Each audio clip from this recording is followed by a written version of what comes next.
Well, I guess I'm plagued. I come across too vague. I'm not seen. I was always into wrestling since I was a little kid. When I was 17 in 2005, me and my dad went to a WWE show. As an adult, I've been to IWL, Pro Wrestling Eve, Battle Pro Wrestling, and Revolution Pro Wrestling shows.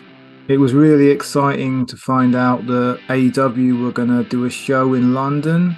My family got tickets so we could go for my birthday. It was a nightmare worrying about if we were going to get a ticket in time.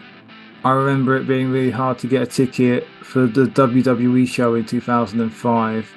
Being able to do things on the internet instead of over the phone seemed to make things a bit less stressful, though it was still pretty stressful. We thought we would be queuing forever to get in, but luckily the queuing was actually really quick. It was annoying and disorientating to find out they started the show before they said they would. They said it was going to start at 5, but then there were already wrestlers in the ring talking, setting up matches, talking to the audience, etc. before 5. We at least hadn't missed any important parts of the show, and the actual matches didn't start till 5:15.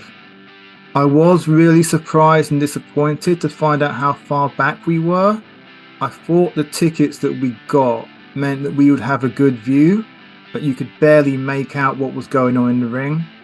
There were screens where you could watch the show closer, but it was like, why would you pay so much money for a ticket to just watch it on a screen? You could do that at home just by watching AEW on TV. I felt trapped in the seats where we couldn't really move about much, and my back was hurting. My shoulder started hurting as well. Even though I've been to a lot of wrestling shows with big crowds around me, shouting and stuff, there was something about this that was more of a nightmare, maybe feeling trapped in. And there was someone really loud near us who was just screaming, like cheering for the goodies, booing the baddies really loudly. I've been looking forward to the show for a really long time, but then I just wanted to go home. I ended up realizing that maybe going and having a beer would help. I got a beer, and then things felt calmer. I didn't sit down for quite a while. I stood up and watched the show for quite a while. I felt calmer, and even the really loud person, I could appreciate she was just enjoying the show and having fun. And even some of her reactions were quite funny as well, which I think was intentional. While I was sitting down, I did some exercises to help my back feel a lot better. I learned them on a course about Ikigai, a Japanese practice to help improve happiness and life. I couldn't stop my shoulder from hurting, and this was partly because I couldn't really stretch my shoulder out. I was squashed in a bit. We weren't even trapped in tight, it was just I couldn't stretch my arm out. Someone was playing music from their phone at some point, and that was really annoying me. I was imagining confronting this person if it happened again.